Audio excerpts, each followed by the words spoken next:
Ahora. Ahí bien. ¿A dos letras hemos quedado? Ahí va.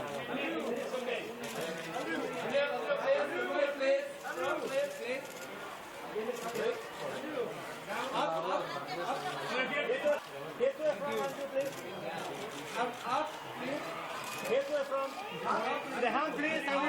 This way to the hand, please. Up, please. To the front. Your left, please. Here. Okay. This way, Andrew, the hand. In the middle, Andrew. Up, please. Andrew, up, please. Andrew, one more to the right. Go to the right. This way, please. This way, please. Here, please. The right, please, Andrew. To the right. Hey, in the middle.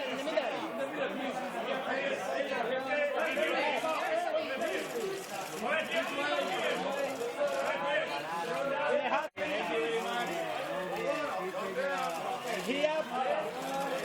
To the hand, please. Down here. To the front. Up. Down here, please. This way. In the middle. Hold around. Up. This way. Down here. Up. To the hand, please, Norman. Thank you. Norman, right? Norman. Norman, this way. To the hand, Norman, please. Norman. Another one hit. Ahí estamos. Three to the hand, please.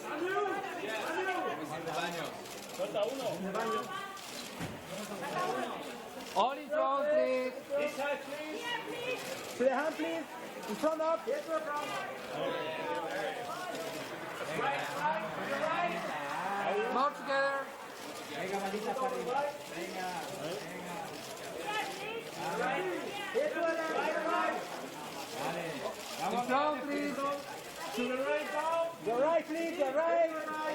Four to the right. Right here to the right. Your left, please. In front, please. Qué oscuro queda todo.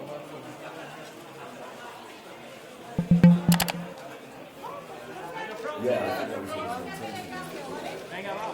It's not just about the zombies in front of you, it's about the zombies inside of the monster in front of you, the monster inside of you. And it's what I'm excited about this season is the world building and how all the different communities, what they look like, how they've decided to be organized, and whether or not all of these communities can organize together and live together.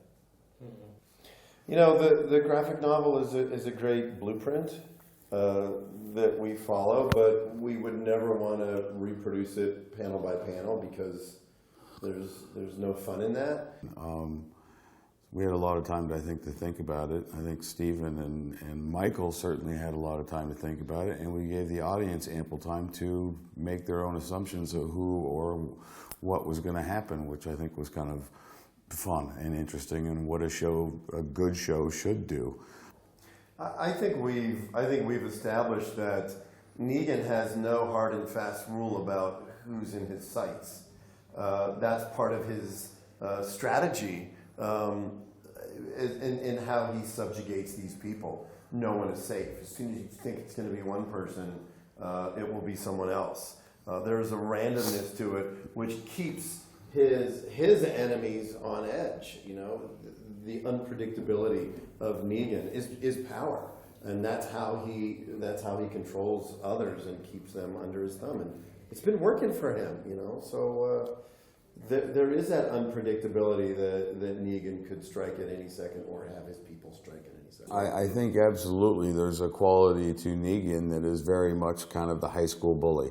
The way he pokes and prods, and we saw him do that 701 episode. Besides, I think the most horrific part of 701 wasn't the deaths of the two characters. I think it was the psychological warfare he subjected Rick to in that RV and with his son. And with Norman, using, Daryl. I think what he was doing was all psychological to Rick. It was all about breaking him down, being as many steps ahead as he could in the process. You could see Negan's wheels turning.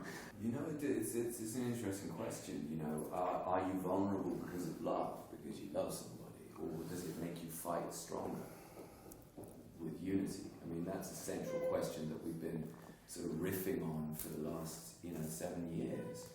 I think ultimately my position would be that unless you love, you're not human.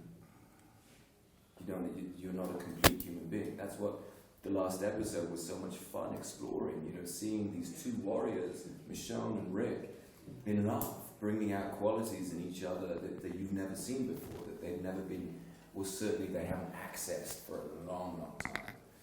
I mean, otherwise, what the fuck are we fighting for? It does make you more vulnerable. I mean, I remember with Judith, it was like, she's basically like helpless. Yeah, and she's also like, a dinner bell. Yeah. You know what I mean? Like all the time. So it's. But it's also somebody that's willing to exploit that. You're not vulnerable unless somebody tries to take something away from you. Yeah, but also with a child, we hold the future. Yeah. So doesn't that make us more powerful than people that don't have that? And won't it make us survive harder for the sake of this child? You see it all the time. You see people walking in famines for hundreds of miles. But it's a very key question, because he's been leading in this totalitarian sort of despot kind of community. Is there not space, if we're gonna survive as a bigger race? There's got to be some way of communicating and working together, hasn't there? I think she's also saying, in her mind, he is the best equipped to do it. It's not necessarily like, oh, we should vote for who's going to run, but I think that's also what like, he's not thinking. You've spent so long on this show, like, giving up, and we have to do this to keep people alive, and so it's like it's a Red Bull to you as well. Yeah. And that's what she's doing. She's the one who's picked me up off the ground. Because she's looking into the future. That's right. Yeah. She's already gone, no, there will be a future. Whatever you think, there's going to be a future. As well as helping build you back up. It's all that. Yeah. That's why the moment when she thinks he's gone, it's so devastating for her. Because Michonne spends all of her time looking into the future. Once we win, what are we going to do next? The reality of him not being in her life, that shocks her. One of my favorite scenes that we shot all season is the scene after that, when they're in the car together, and she's like, I can't imagine what happens if you aren't there. And Rick's like, well, we have to survive as a group. It's not important if I'm there or you're there. It's important that society survives. Yes, thank you very much, man. At least one. Thank you. This is guys. Yeah, nice to meet you guys.